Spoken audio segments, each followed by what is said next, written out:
अस्सलाम वालेकुम रहमतुल्लाहि व बरकातहू। कैसी है मेरी किचन क्वीन। तो चलिए आज हम शुरू करते हैं खाना बनाना। तो मैंने साथ साथ में सोचा है ना कि आज जुम्मा का दिन है, आप सब लोगों को जुम्मा मुबारक। और मैंने यही सोचा साथ साथ में मैं खाना बनाती जाऊंगी, क्योंकि ये सब रेसिपी जो है मैंने आप लोगों के साथ में शेयर किया है और कुछ अच्छी अच्छी हम बातें करते जाएंगे। तो आज हम बात करेंगे दुरूद शरीफ के हवाले से कि दुरूद शरीफ की छोटी सी कहानी मैं आप लोगों के साथ में पेश करूंगी। तो ये देखिए मैं ना दाल गोश्त बना रही हूँ और आज जैसे कि जुम्मा है, आप सब लोगों को मैंने जुम्मा मुबारक कहा है। आप लोग दुआओं में बहुत बहुत बहुत याद कर रखिए, हम लोग भी यहाँ याद रखते हैं आप सब लोगों को। डाल रही हूँ यहाँ पे शब मेराज की। तो शब मेराज के दिन ना मेरे घर में, मेरे ससुराल में यहाँ पे हलवा पूरी बनाते हैं। तो वो हलवा पूरी मैंने जो बनाया था वो भी मैंने आप लोगों के साथ में इसमें डाला है। जैसे कि पूरी और हलवे की रेसिपी तो सबको पता ही है, तो वो मैंने डाल दिया है। लेकिन हम आज कुछ अलग ही गुफ्तगू करते हुए चलेंगे। तो चलिए, और सबसे पहली बात तो ये है कि जब मैं आप लोगों के साथ कहती हूँ ना कि मेरी किचन क्वीन कैसी है, तो इसी कहते हैं कि तुम सब किचन क्वींस हो। तो बोले यस, हम लोग सब किचन क्वींस, क्योंकि हम लोगों की वजह से ही किचन में अच्छे अच्छे खाने बनते हैं, खुशबूदार खाने तैयार होते हैं। और किचन की सारी जो डोरें होती है वो हमारे ही हाथ में होती है। हम ही लोग यहाँ पे जो हर चीज़ को जचा सजा के अच्छी तरीके से रखते हैं। तो मुझे बहुत अच्छा लगता है, मतलब आप लोगों से बात करने के लिए, क्योंकि आप लोग भी मुझे सुनते हो और ऐसा लगता है कि जो किचन में आए अच्छे अच्छे खाना बनाए ना, तो वो किचन क्वीन होती ही है, किचन की महारानी होती है वो। तो चलिए अभी हम लोग आज दुरूद शरीफ के हवाले से बात करते हैं। एक छोटी सी कहानी है, मैंने सुनी थी, तो मैंने सोचा क्यों नहीं आप लोगों को सुनाती हुई चलूँ। क्योंकि दुरूद शरीफ और इस्तगफार और जितनी भी हम पढ़ते हैं ना, जैसे दुरूद शरीफ पढ़ लिया, इस्तगफार पढ़ लिया, कुरान शरीफ पढ़ लिया, तो ये सब चीज़ है ना मोटिवेट करती है हमें और हमें आगे नमाज़ पढ़ने और ये सब चीज़ करने में ना हमारा दिलचस्पी और बढ़ जाता है। तो चलिए छोटी सी कहानी है, मैं आप लोगों को सुनाते हुए चलती हूँ। तो ना एक गांव में ना एक व्यापारी रहता था। तो उसे ना आदत थी कि वो दुरूद शरीफ पढ़ते रहे। तो वो दिन रात दुरूद शरीफ पढ़ता रहता था। तो वो जिससे भी मिलता था ना, अगर कोई सामने वाला उसे कहता था ना कि भाई मैं बहुत परेशान हूँ, बहुत मुसीबत में हूँ, तो वो हमेशा सबसे एक ही चीज़ कहता था, दुरूद शरीफ पढ़ो। और कोई खुश भी रहता था ना और कहता था ना आज मेरे घर में खुशी आई है, तो वो कहता था अल्लाह का शुक्र अदा करो और दुरूद शरीफ पढ़ो। तो हर किसी को वो सिर्फ यही कहता रहता था। तो जो उसका जो साथी था, तो वो मतलब इस चीज़ से बहुत चिड़चिड़ करना शुरू कर दिया कि इससे कोई भी बात करो तो ये एक ही चीज़ कहता है कि दुरूद शरीफ पढ़ो, दुरूद शरीफ पढ़ने से इसका क्या हुआ। तो बाद में वो पढ़ता था ना दुरूद शरीफ, तो धीरे धीरे वो जब देखने लगा ना कि मार्केट में वो जो व्यापारी था उसका जो पहले वो ठेला लगाता था, फिर उसके बाद में उसकी दुकान हो गई, छोटी सी शॉप हो गई। तो वो देखने लगा कि ये बहुत मतलब ज़्यादा ही आगे बढ़ते जा रहा है और मार्केट में इसका नाम होते जा रहा है। तो मैं मतलब वो उससे चिढ़ना भी शुरू कर दिया था।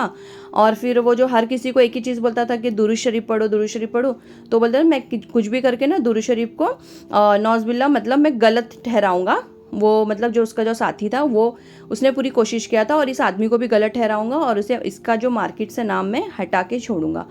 तो क्या हुआ, एक बार ना वो आया उसके घर पे और उसने ना बोला कि अरे भाई मैं ना कुछ दिनों के लिए जा रहा हूँ बाहर, शहर से बाहर जा रहा हूँ, तो मेरे पास में है ना कुछ ऐसी कीमती चीज़ नहीं, बस एक कीमती चीज़ है जो मैं तुम्हारे पास रख के जाना चाहता हूँ। तो मेरे पास में ये हीरे की अंगूठी है, तो ये तुम अपने पास में रख लो। तो वो कहता है अच्छा ठीक है, तुम संभल के जाइए और दुरूद शरीफ ज़रूर पढ़ते हुए जाइए। तो बोले हाँ हाँ ठीक है, लेकिन मैं आऊँगा 3 4 दिन के बाद में आऊँगा, तो मुझे ये अंगूठी वापस लौटा देना। तो उन्होंने कहा हाँ ठीक है, मैं इसे बहुत ही संभाल के रखूँगा। तो वो जब रखते हैं ना अलमारी में, जिस अलमारी में रखते हैं, तो वो देख लेता है। तो फिर बाद में रात में वो आता है और आके ना वो धीरे से वो अंगूठी चुरा के चला जाता है और चले जाता है। तो उसके बाद में क्या होता है, जाता है और एक दरिया रहता है, उस दरिया में वो क्या करता है, अंगूठी फेंक देता है और बोलता है अब देखता हूँ इसको, ये अंगूठी ढूंढ ढूंढ के थक जाएगा, इस अंगूठी मिलेगी नहीं और मैं जाके इसके ऊपर इल्ज़ाम लगा दूंगा कि भाई इसने मेरी अंगूठी चोरी कर ली है। और मार्केट में इसका नाम भी ख़राब हो जाएगा और जो ये सब लोगों को एक बात कहते आता है ना कि दुरूद शरीफ पढ़ो, दुरूद, फिर देखता हूँ इसके जो दुरूद शरीफ में कितना दम है, जो इसकी अंगूठी इसे वापस ला के देती है। तो वो क्या करता है, खुशी खुशी वहाँ पे फेंक देता है और बहुत खुशी खुशी अपने घर चले जाता है। तो दूसरे दिन उनकी उसकी जो औरत रहती है ना, जो व्यापारी जो दुरूद शरीफ पढ़ता है, उनकी जो वाइफ़ रहती है, तो वो ना फ़िश लेके आती है मार्केट से। तो फ़िश वो कट करती रहती है, तो उसके फ़िश के पेट में से एक रिंग मिलती है। तो वो कहते हैं, वो जाके अपने हस्बैंड से कहती है कि देखिए, मैं ये ना फ़िश के पेट में से है ना, मुझे रिंग मिली है। तो बोलते हैं, अरे ये रिंग तो मतलब मुझे फला फला ने दिया था संभाल के रखने के लिए, ये यहाँ पे कैसे आ गई? तो बोले, नहीं, मैं इस फ़िश के पेट में से मिली है, मैं काट रही थी तो मुझे इसमें से मिली। बोला, अच्छा ठीक है, लाओ मैं रख देखता हूँ। तो देखता है ना, तो अंदर ना वो अंगूठी नहीं रहती है। तो जाके उस जगह पे रख देता है। फिर 2 से 3 दिन गुजर जाता है, और फिर वो जो व्यापारी है वो आता है और बोलता है, अरे भाई, मैं आ गया हूँ, और मेरी जो अमानत मैंने आपको रखने के लिए दी थी, तो आप मुझे दे दीजिए। तो बोला, हाँ क्यों नहीं, ज़रूर।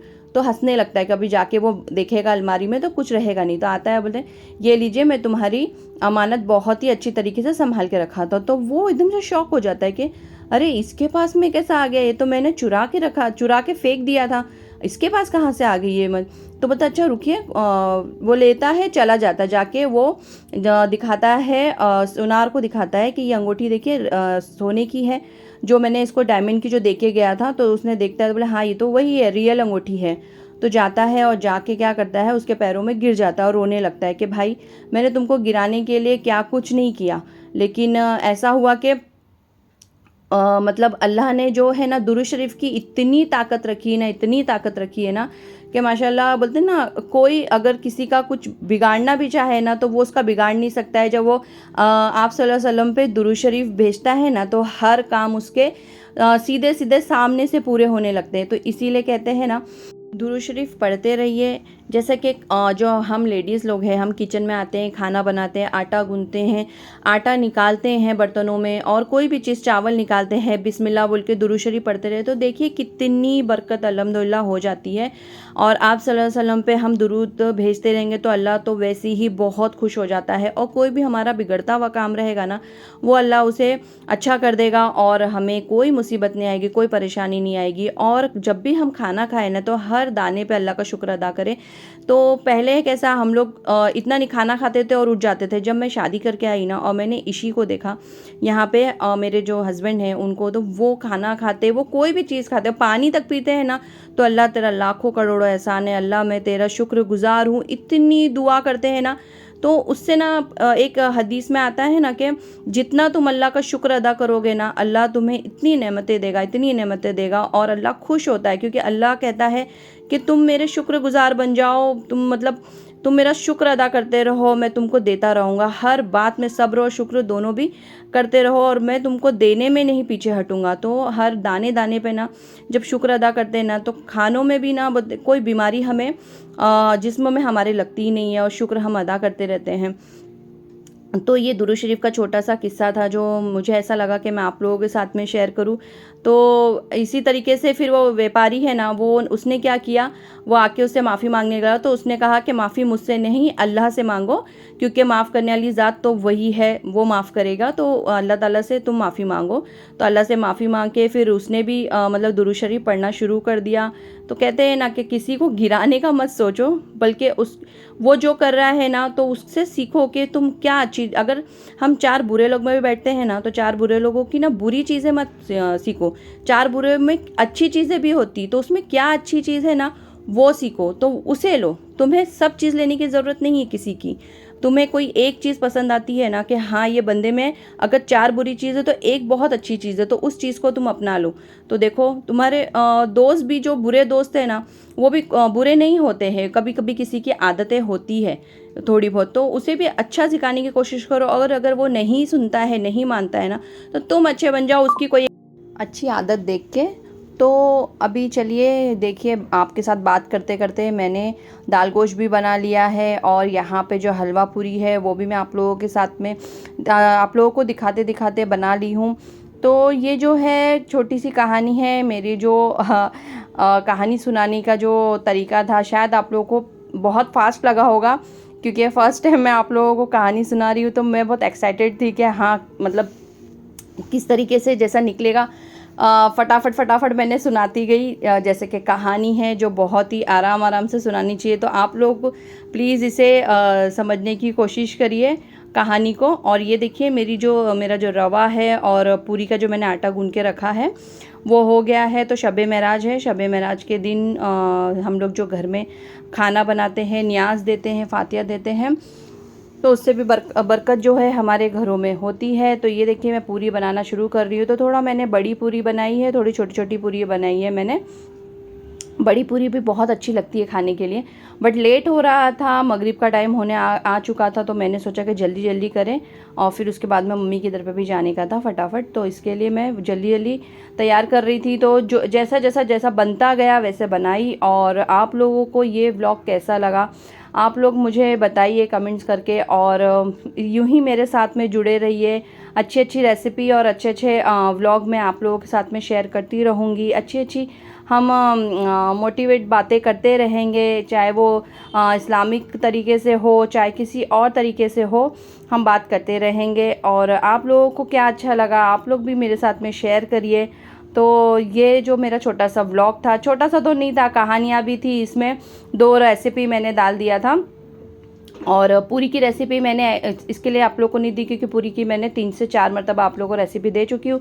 तो ये पूरी भी मैंने कुछ अलग ही बनाई थी, केसर वाली बनाई थी पूरी मैंने। तो जो दूध में है ना, मैंने थोड़ा सा केसर भिगा के रखा था, तो उसको है ना मैंने क्या किया है, आटे में डाल के गूना है, थोड़ा सा रवा डाला था मैंने।